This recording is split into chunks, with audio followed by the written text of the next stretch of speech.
கர்த்தரையே சேவிப்போம் என்று இந்த காலவெளியில் சொல்லுவோம். யோசுவா 24:15 கர்த்தரை சேவிக்கிறது உங்கள் பார்வைக்கு ஆகாததாய் கண்டால் பின்ன யாரை சேவிப்பீர்கள் என்று இன்று தெரிந்து கொள்ளுங்கள். நதிக்கு அப்புறத்தில் உங்கள் பிதாக்கள் சேவித்த தேவர்களை சேவிப்பீர்களோ, நீங்கள் வாசம் பண்ணுகிற தேசத்தில் குடியிருக்கிறவர்களாகிய எபேரியரின் தேவர்களை சேவிப்பீர்களோ, நானும் என் வீட்டார்மோ என்றால் கர்த்தரையே சேவிப்போம் என்று சொல்லுவதை நாம் பார்க்கிறோம். தெரிந்து கொள்ளுங்கள் என்று யோசுவா அவர்களை வெளிப்படையாகவே சிந்தித்து தேர்ந்தெடுங்கள் என்று சொல்லக்கூடிய அந்த அழைப்பை அறைகளை அங்கே சொல்லுகிறார். அது நாம் பார்க்க முடியும்.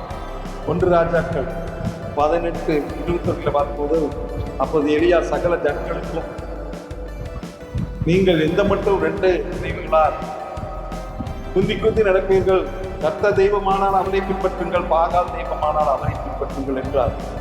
ஜனங்கள் பிரதித்தரமாக அவன் ஒன்றுமே சொல்லவில்லை. இங்கே அறைகள் உண்டு, யார் மெய்யான தேவன் உண்டு அறிந்து சேவியுங்கள் என்று அங்கே சொல்லுகிறார். ஆகவேதான் யோசுவா, நானும் என் வீட்டார் கர்த்தரையை சேவிப்போம், நாம் கர்த்தரையை சேவிப்போம், அவரை சேவிப்பதனால் நமக்கு நித்திய ஜீவன், பாதுகாப்பு, சமாதானம். ஆமென்.